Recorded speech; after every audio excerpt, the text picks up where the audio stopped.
Hi guys. Welcome We're back. We're back. back. It's been a while. Quite a while. Quite a while. How many months has it been? I don't even know. Anyways, hi guys. I'm Dr. Deshna, I'm Dr. Aniksha. and welcome back to those millennial pediatricians after a little bit of a hiatus. We took a little bit of a longer break than we planned, but we have some very good reasons. Life was happening, we got busy with work, and we paused recording on the podcast until life calmed down a little bit. So that's where we've been. We'll give you guys specifics, but before we get into that, this episode really is sort of a catch up just to tell you guys where we've been, what we've been up to, and then do a quick packed pediatrics in the news segment. So we'll keep you up to date on everything that's happening in the pediatrics world so you can stay up to date on your child's health going into the summer. So, should we do a little bit of personal updates? Aniksha, how's life? What's going on? I like what's I the like how we're haps? doing this like we don't hang out. Like we Like we didn't don't just hang out. hang Yeah. out Like less we than have a week no ago. idea. We do actually like each other and hang out outside of Yeah, it. exactly. All right, biggest life update is I am now a wife. I have a husband. Woot woot. It's great. So fun. Love married Mhm. life. Highly recommend. Do you recommend, Deshna? I recommend. It has its 2 out perks. of 2. Has its perks. 100% recommend over here. Yeah. So, wedding was super fun. You were there, obviously. Mhm. Mhm. And You yeah, were going crazy with wedding planning also. yes, that is Um, kind of why we took a hiatus because I was like, oh, I'm very sorry. I need to go see how many plates we need so that we don't run out of plates. which is understandable. I mean, Is it? Is it? yeah. I mean, you are also, it's a big Indian wedding, which still it does have come with its own challenges to say the least. So putting a pause on this was very reasonable. I think it's funny because it's like this team project between the two of you that must happen. That's almost a rite of passage, but it just feels like we all reinvent the same thing in slightly different ways. And you're like, I like how everyone, it just is this complicated for everybody, no matter. Well, I'm sure there are people where it's not that complicated, but it's just funny how we all go through it and we're like, we could all just have the same thing and repeat the same thing, but that's not how we work. So we're gonna No, it's go through always the process. chaotic for Yeah, everyone. yeah. Anyways, super fun wedding. The location, the venue was beautiful. You're out. Yeah. Well, it was, I mean, because going and you were planning during residency. So Hmm. for Hmm. you, it was like kind of all at once. But Yeah. residency, then we had boards, then like getting married. It's just like there's like these things after things after Starting things. a job. Starting a job for both of Yeah. us. So now that it's like you're just sitting here like, wow, I don't have like a Hmm. thing I have to do, but it's Hmm. kind of nice. But there's always like just daily life to live too, which is also cool. But Yeah. anyway, Yeah. so that's my big life update. I'm just chilling now You're because I chilling have nothing now. else to do. What about you? What's new with you? On the contrary, I am not chilling. I'm just kidding. I'm chilling, but in a very different way. I also have a baby chilling in my belly. You do. Yes, I am having a baby. It's been like nonstop. Residency, you said taking boards, starting a job, and then we found out we're pregnant. I am due in November. So I'm already past 4 months. We found out the sex. It's a boy. It's a boy.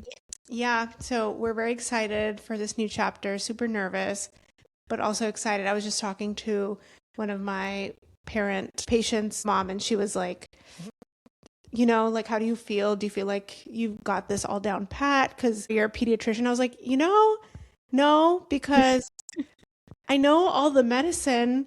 I have no idea how to parent a child. And she's like, like a lot of us just make it up as we go and it'll be fine. So I was like, okay, cool. Good to know. But yeah, so that's our big life update. So things have been pretty hectic to say the least, but we're excited and preparing for his arrival. It's so exciting. Yeah. Oh my God. I'm like half crying. So Oh my God. Yes. we Tell have us the how you video. told I us have it. because I was like, ah. We Maybe actually we have put in the video of Jay just yeah, panning to me and I'm he like has just the shell video. shocked. No, he has the video on his phone. So basically, you guys came over for pizza, or this was last week, right? Yeah, this was last This week, was last literally Friday. last It was Friday. last That's Friday. what I'm saying. I feel like it's We been a invited year. them over for a pizza night, and they came up, and immediately, like, we did not waste time because we were like, we cannot hold this in for any longer. We Thank were like, God, we've 'cause been I would have been holding it like, in for so long. why did you wait It's like, until the end to tell me? no, we were like, let's just rip it off. So the oven was off, and then we put a little pizza pan in there, or no, sorry, we had a little tray in there, and we put a onesie, and then the sonogram photo, and then we were like, we already popped a pizza in the oven, and then Shreyas was so confused because he's like, you literally told me to bring the pizza pan because you didn't have one. So he's like, how do you have a pizza in the oven? And that was like all on his face, and then he opened it. We'll put a video in so you guys can see it, but When you like said it the second, I was like, we were like, huh? And you were like, oh, we already have something cooking in the oven. You were like, oh, there's like something already in the oven, like meaning yeah, like a little bun in the oven. I was like, yeah, that's yeah, yeah. so good. Oh my God. Did you suspect anything when I said that? No, No, okay, okay. I I was was like, like, you're, we're like why are you guys being so weird? And I weird. was like, Yeah. Shreyas definitely was like, why did you make me bring the pizza pins if you Yeah, no, already literally started, he bro? was We like, were like, okay, we don't care. And then it opened up and it was like, it's a cute brown onesie. But yeah. from where Oh I was yeah, yeah, standing yeah. on the other side of the island, it Yeah. looked like a towel. And I was like, I, I don't know why there's a towel in the oven. But Yeah. it also, now that I think about it, it looks like it's off. So and then I saw the shoes because you put the little shoes in the sonogram, and I was like, and then my Yeah. brain was just like buffering for like a good 5 seconds. That I mean, that's the only big life update That's I have, one big. How that's much more do huge you? life update. So been really busy with that, but excited to be back in the swing of things. Yeah. Well, now Yeah. our podcast is gonna get a whole lot better because you're gonna Mm-hmm. be popping in and out with all these parenting tips, and I'm gonna be like, "What she said." Yeah. Well, like I said, I'm half of it is going to be figuring it out and making it up as I go.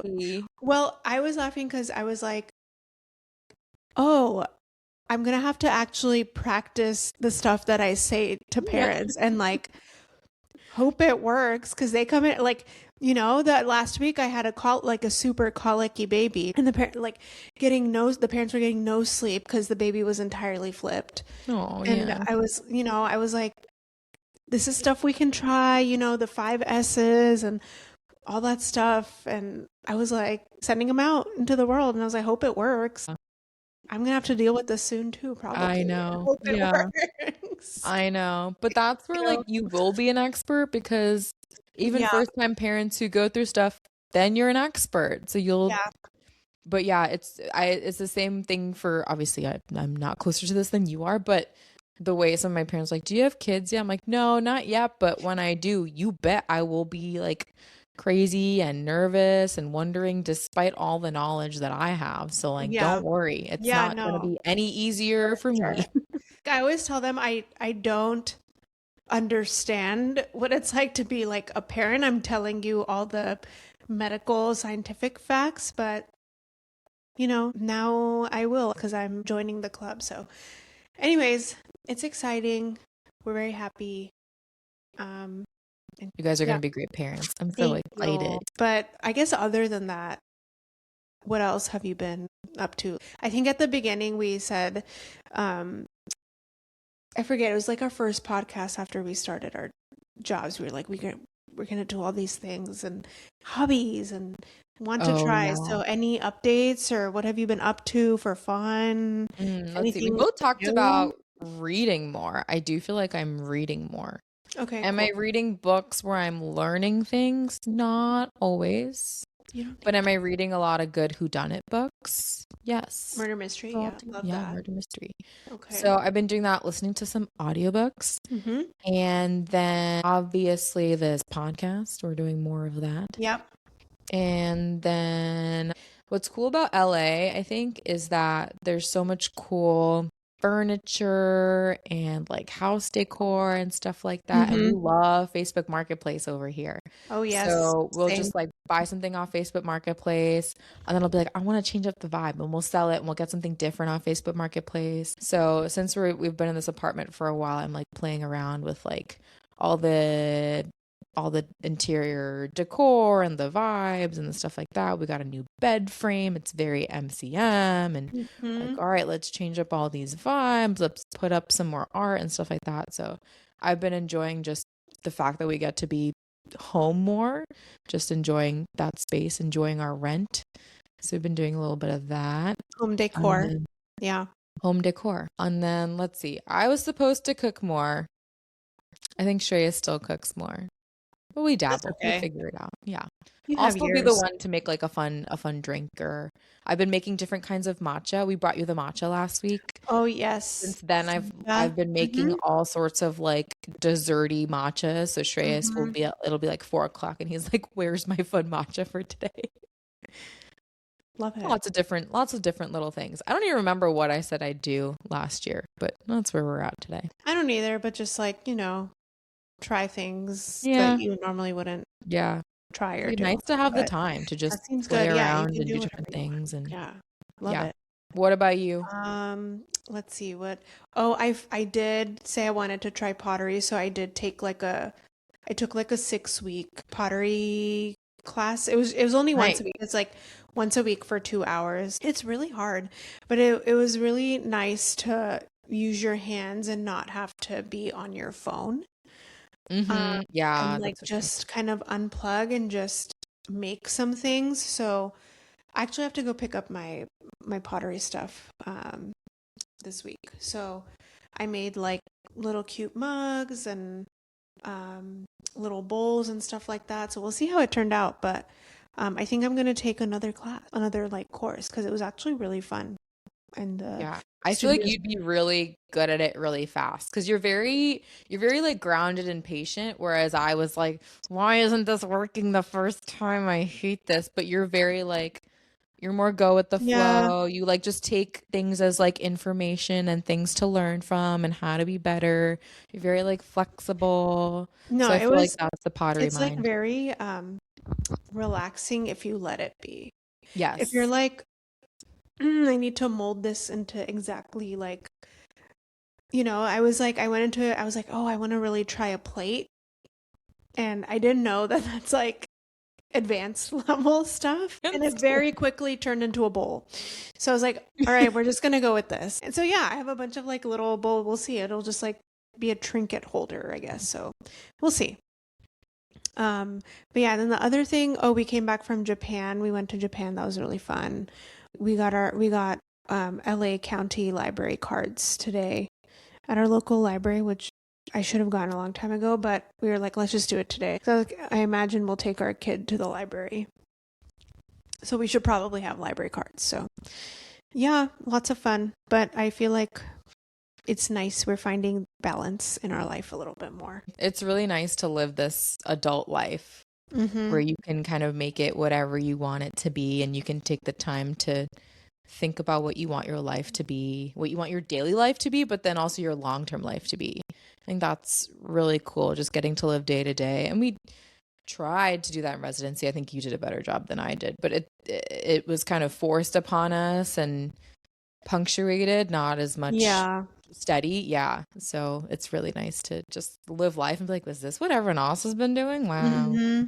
That's amazing. Literally, we can be frivolous again. So yeah. Yay. We have free will. Here's to more hobbies and trying new things. Should we hop into our pediatrics in the news?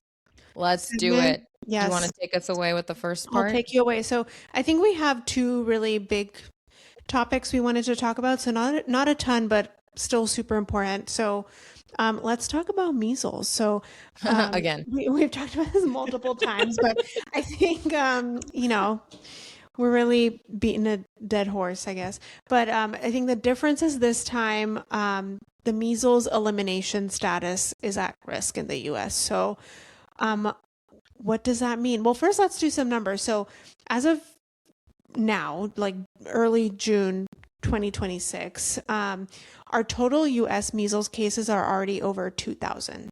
And to put that into perspective, last year's cases were about almost 2,300 for the whole year of 2025. It's only June. It's already June and we're at like over 2,000. So this is the highest in 3 decades. I think we're on track to kind of surpass last year's cases and numbers. And so what that means is basically our elimination status, which we have held since the year 2000, so 26 years now. It's under formal review. They'll go over the data. And so elimination basically, I guess for our audience that doesn't know this, elimination is basically a benchmark of how effectively our country can prevent the spread of a disease if it comes from somewhere else. And so if we lose this status, that just means that our system isn't strong enough anymore to protect our unimmunized, underimmunized, immunocompromised, or other vulnerable populations. And I think when I was looking at the numbers, Canada and the UK recently lost their elimination status, unfortunately, as well. So I think we're kind of in line. And I think the important thing to recognize, I think a lot of this has to do with the declining MMR vaccination rates among kindergartners specifically, because that's the time when you typically need your second booster. And so it went from 95% in 2019, 2020 to 92.5% now, which doesn't seem like a big drop, but in these cases it is. So even a 1% further drop, that could mean thousands more cases. And so that would definitely tip us over. So I think just to emphasize the importance of getting the MMR dose at 1 and 4 years of age, those are the ages we give the MMR vaccine. A lot of people's argument is that, it's basically gone.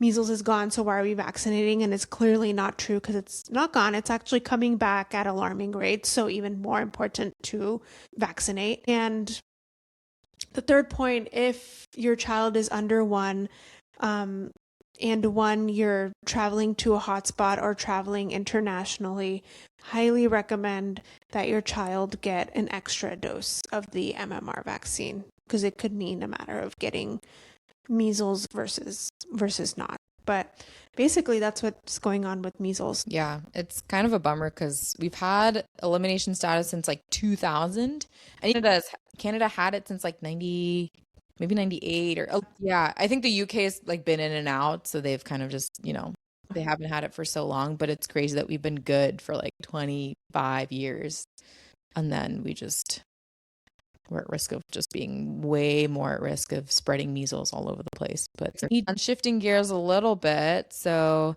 the AAP, the American Academy of Pediatrics, actually put out some new guidance around screen time, social media use, all that stuff. And so you parents out there who have little ones already, you probably know that we talk about screen time a lot at a lot of our well child checks. So a lot of times we talk about how much screen time, when the screen time is happening, these like having screen time under 1 or 2 hours with multiple breaks and things like that. So the AAP is now saying that we kind of move away from that, which I think makes a lot of sense. It's not just about screen time. So what they're proposing is this new model of a digital ecosystem. And what that means is that your child lives within a much larger ecosystem, like the ecosystem as we know it and learn about in earth science, but also this new digital ecosystem where there's all this kind of content and ways of engaging with each other over the internet, over media, and how those kinds of things can be really helpful in terms of like learning and connection and contributing positively to their development, but can also be harmful when not used appropriately. And the same goes for just the regular ecosystem that we think of too. Mm-hmm. So what they said is that we should move away from these screen time rules and talk a little bit more about how and when and what type of content is being used when it comes to screen time. And it really reintroduces the idea of this 5 C's framework. So the child themselves, what do we know about the child? What's the context of their medical history and who they are? the content, what kind of stuff are they looking at? Or is it passive? Is it active? Is it engaging? Are they interacting with it? Are they calm, or are they kind of getting more agitated, angry, those kinds of things we see? Crowding out, are they crowding out other activities like family time? And then communication, how is it affecting their communication with others around them? So those are kind of like that's a practical framework that we already use, but it's even more important now for families. And it just kind of talks more about encouraging more systemic solutions in terms of like school phone policies, investing in third spaces, so things like libraries, parks, all these extracurriculars, and then more child-centered media design. Yeah. I'm just going to mention that in terms of the communication part, I think they also refer to like, are they on a platform where they're able to communicate with other people that they may not know? Is that a thing too? Not very realistic to now ask like, are you getting under 2 hours of screen time? Because the answer has always lately been no. I'm curious to see how our templates for well child checks will address this new AAP digital ecosystem, because I think we totally should. It's like, what are you introducing to your child, and how? My last thing I'll say on this is content. Like a great example is if you have like a toddler, a good threshold is, are they able to peel their eyes away from the content and continue to do something else or play or stack blocks, or are their eyes glued to the screen and they are not peeling their eyes away from the screen? If they are doing that, not good content. It's overstimulating, need to switch to something else. Yeah, that's a great example. Yeah. I think that's a huge problem, and then that's why other countries are trying to deal with it in different ways. So most recently, some of you may have heard, but Britain basically announced that they're going to do a social media ban for all children under 16. And that's pretty similar to what Australia did last year. And so basically it's going to include restrictions on game platforms, live streaming apps, all those kinds of different ways that kids like to interact with social media. And so it's interesting because in Australia, we don't have enough data yet to say how effective this is, but a lot of people are criticizing it, saying that it hasn't been the most effective, that it's not actually, they're not able to enforce it and it's not really working, but also it might take some time. And I think part of it is understanding what is the point of these bans, which I think in Britain too, there's a lot of criticism of like, are you just doing this for re-election, bro? Or are you actually trying to do something? But it's also getting a lot of praise because some people feel like it might got to try something and see what happens. But really is the point to like stop current users of social media, like stop kids who are currently overusing social media to stop doing that, prevent kids from like becoming too addicted to social media. So like the kids that are now growing up because there's a ban, the kids who are like 4 or 5 or 6 who haven't even gotten on there yet, well, they just experience a different life because they've never gotten on there. Is it really for them, or is it really just to force the companies to do something better? Like the way Instagram's trying to come up with all these ways to like parental control your Instagram account and stuff like that, so that teens can have Instagram accounts and stuff like that. So it's probably a mix of all three, but I think to really decide on the efficacy, it's like, at what stage are we calling it efficacious? Because if you're going to talk about 2 months later, then yes, of course, all those kids are going to find ways to get around it and say that they're not looking at it, but they are. I think the optimistic side of me is excited about this. And I personally think it's been a long time coming, and maybe my millennial / I guess the young ones will call me a boomer now. There's something beautiful about childhood in the 90s. Like there really is. Yeah, it takes me back. And I'm not trying to say this will take us back to that time, because kids have parents who have social media, and there's no way to completely block it out of a child's life. But I do think we are in for a reckoning, and we do need to make some serious moves, especially with like social media and AI, and we start to downward spiral. And that's where my pessimistic side comes out, because it makes me nervous for where we're headed if something like this does not come into play. I guess we'll see how this plays out. Yeah, I agree. I think my equally kind of hot lukewarm take is that you kind of got to just do it and see what happens. and it might not be 100% effective, but it doesn't have to be 100% effective. It just has to be kind of effective, and then you can tweak it as time goes on. But I think these companies and these platforms are not changing the type of content that's on there. That's very hard to do, and a lot of it's harmful and it just leaks through. But then knowing kids and teenagers, they find other ways to access harmful things or have cyberbullying or like whatever it is. So, you know, it's partially things like banning and legislature and things like that, but it's also on the other end. Like we all have to really like say that it takes a village and really teach kids what is harmful, what is not, and help them figure that out and like guide them through it and be there with them while they're like looking at content, which I think we'll talk a little bit more about like social media and all that stuff in a future episode. So definitely check that out. But I think it's an interesting time for sure. It's definitely not like the time when I just wanted a Motorola Razr because it was hot pink. And that's all I really got out of that. And I went to bed reading a book because there was no screen for me to look at. My parents took me to Costco and got one of those 4 or 5 button ones. Yeah, those like, ones. Yeah, and they're like phone. 911, mommy's phone, daddy's phone. You don't need anyone else's phone. Anyone else. Yeah, which I hated that then, and now I'm like, I get it. Yeah, I'll do the same for my son, and then he'll hate me. So and you'll be like, I'm doing it right. I'm doing something right. It's a cycle. It's a cycle. So, anyways, cool. Yeah. But that's, I guess we'll talk about this more in another episode. Those are some of our updates in the news, many more to come, but feels really good to be doing this again after a hiatus. To be back. Yeah. I think we definitely plan on being more regular as we kind of plan our content out forward. So we're excited to get back into it. You and I get to spend more time together. Exactly. Yay. Yes. Yay. Okay. Yay. Thanks so much for listening. Good to be back. We'll see you at our next episode. See you. Bye. Later. Bye.